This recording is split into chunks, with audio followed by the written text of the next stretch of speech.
Salom do'stlar. Salom. Men O'zbekistonlik o'zbekman. Men Afg'onistonlik o'zbekman. Biz Afg'onistondagi va O'zbekistondagi o'zbek tilining o'rtasidagi farqlarni sizlarga bir necha so'zlar misolida tushuntiramiz. Qani ketdik.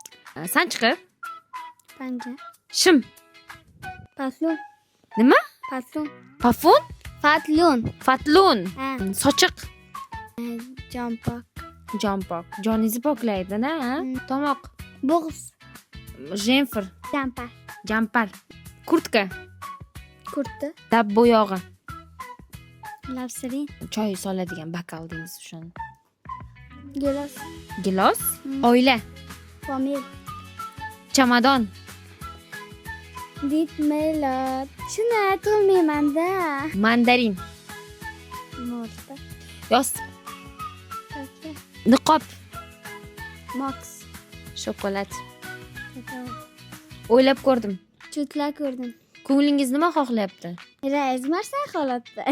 Tushundinglarmi? Hozir oldimga kel. Shu bilan yonimga kel. Obedga nima ovqat yeysan? Peshinga marsa ovqat yeysan. O'zbekistonga borganimda meni birinchi qiladigan ishim bu yaxshigina palov yeyish, osh yeyish. O'zbekistonga borishimda men bitta yaxshi yeydigan ishim palay yeyishlik. Afg'onistonlik o'zbeklar bizni O'zbekistondagi qaysi shevaga o'xshab ketadigan gaplarni gapirishdi. Kommentariyaga yozib qoldirasizlar. To'xtang, yurakchan bosib qo'ysizlar, ko'nglingiz ko'tariladi. O